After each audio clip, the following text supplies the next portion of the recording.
The wine glass felt heavy in my hand as I looked across the mahogany table at Uncle Dave in the warm glow of the Cherry Creek Steakhouse. Denver's skyline twinkled beyond the windows. 10 years of silence pressed against my teeth. But tonight, at Mom's 65th birthday dinner, I was finished staying quiet. My name is Lauren Bennett. At 35, I'm chief accountant at Rocky Mountain Financial downtown. Every morning I walk into a world of clean ledgers and steady paychecks, everything my family isn't. Dad died 10 years ago, heart attack at 52. He'd spent 30 years buying modest rental duplexes in working neighborhoods like Aurora and Capitol Hill. Nothing flashy, just honest security. Uncle Dave, Dad's younger brother and the family visionary, showed up 3 weeks after the funeral smelling of whiskey and desperation. Let me manage them, Lauren. Temporary. You're grieving. I signed. He leveraged every property for a big foothills housing development. The city rejected the permits over zoning. He never told me. By the time the foreclosures hit, the inheritance was gone. For years I became the family ATM. Cousin Ashley needed bail money? Call Lauren. Mom's car broke down? Lauren will fix it. Dave's next, sure thing. Same story. When I finally told Ashley no 2 years ago, the silence was total. Until Mom's cream-colored invitation arrived. I arrived in a simple black dress and pearl earrings Dad gave me. The table was already loud with appetizers and wine.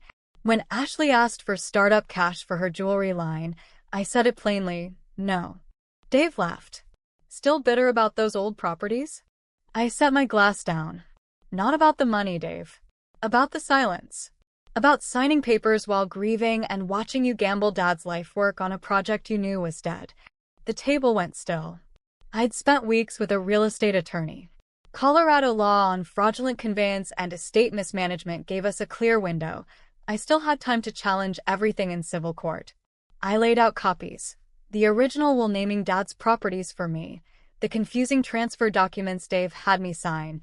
The emails showing he knew the permits would fail. Mom's hand flew to her mouth. Ashley stared. Dave's face drained of color. I didn't scream or threaten prison. I simply said, this ends tonight, one way or another. Thanksgiving came a month later. Same small apartment, same tension. I placed the folder on the table beside the turkey. Dave looked at the evidence, then at all of us, and finally broke. I took them. I was desperate after my own crash. I told myself I was saving the family, but I was saving myself. I'm sorry, Lauren. I betrayed my brother. I betrayed you. Tears slipped down his cheeks. Mom cried with him. Ashley reached for my hand.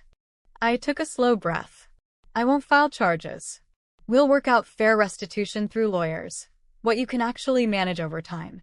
But no more blank checks. Family helps family, but only with honest plans and clear boundaries. The room stayed quiet for a long minute, then something shifted. Hugs came. Real talk followed. No more pretending everything was fine. I kept building, quietly buying my own rentals, investing in affordable senior housing in the very neighborhoods Dad loved. Dave found steady work managing properties for a reputable firm. We still gather, but now we talk money openly and expectations honestly.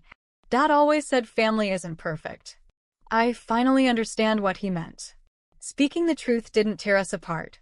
It gave us the chance to rebuild stronger, brick by honest brick. Sometimes the best legacy isn't property or money. It's learning to protect what matters while still leaving room for second chances.